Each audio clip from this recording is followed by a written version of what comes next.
Hi, Nico. Thanks for making the time to come on the show. Hi, Andrea. Thanks for inviting me. First of all, what is Mixcloud? Okay, so Mixcloud is basically, can be thought of as a YouTube, but for radio. The idea is simply to connect radio content to listeners. Yeah. And how long has it been in development? We've been working on the site for just over a year now, and we launched our private beta back in March at a conference in America called South by Southwest. Oh, cool. So but you're based in the UK? Yeah, we're based in London. Two of us full-time in London, one guy is full-time in Cambridge. Okay, and basically what you brought forward is the concept of cloudcasting. Can you explain what you mean by that? Yeah, so cloudcasting and cloudcasts are sort of new terminology that we're trying to push and bring forward to the internet. And the idea is kind of very similar to podcasting. The only difference is that the audio is stored in the cloud. And by the cloud, what I mean is sort of the virtual hard drives in the sky.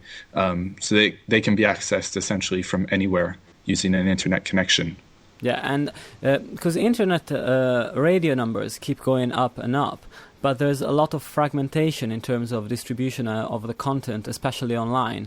Is your hope to become a hub where users can find their favorite programs eventually? Yeah, that's exactly right. There was a recent report by Ofcom stating that one in three UK adults listens to internet radio, and the numbers are rising.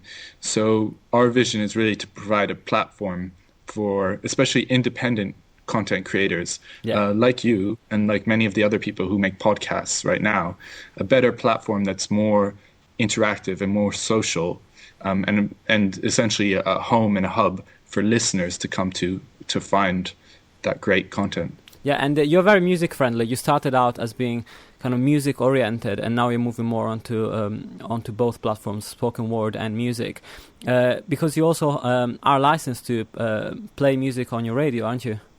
Yes, so that's right. So a bit about our background.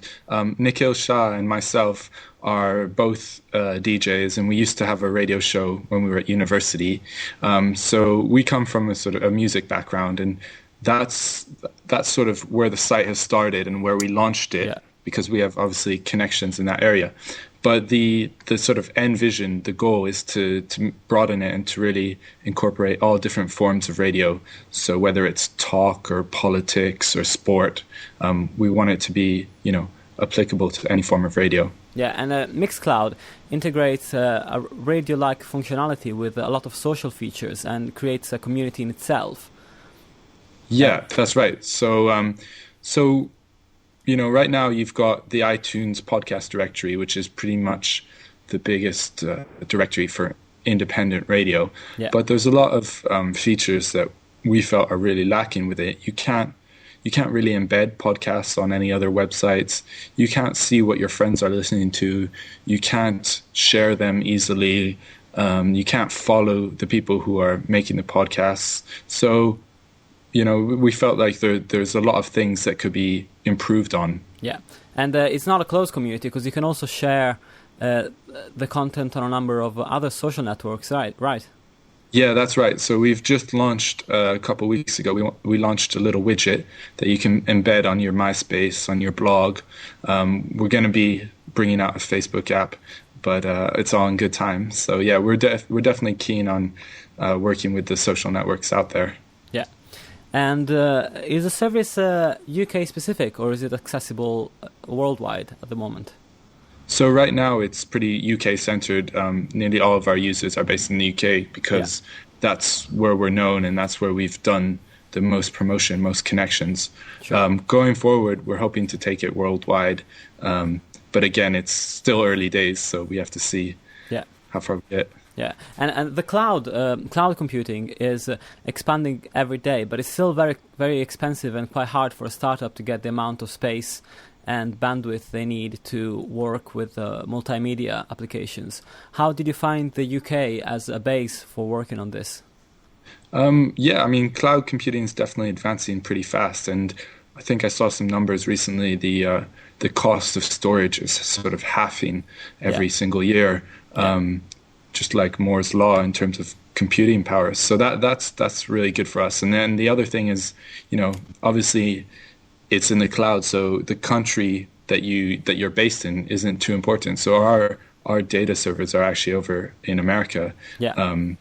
So being based in the UK is, not too much of a big deal. It's actually pretty good in terms of the community that we've sort of launched to here. Yeah, sure. Because England is definitely a very digital country at the moment. So yeah, definitely. I hear London is the biggest Twitter city or something like that. Yeah. It was elected the capital of Twitter or something like that. Yeah. And you've created some partnerships with some local radios as well, like Kane FM in Guildford. And are you seeking on building on these kind of partnerships and becoming an alternative outlet for radios that might not be able to survive on the air and will have to go online? Definitely, that's a big area that we're going to be looking at. So right now, we're kind of providing the tools for independent people who are making their own podcasts. But going forward, we want to be working and supporting the small sort of local radio stations like Ken FM. Like, for example, we're talking to Notting Hill Carnival, who are thinking of starting a radio station. Diesel, the jeans brand, have a radio station that not many people know about. So there's a lot of smaller brands and players who want to have a radio presence, and we can help facilitate that, because essentially we're building the technology platform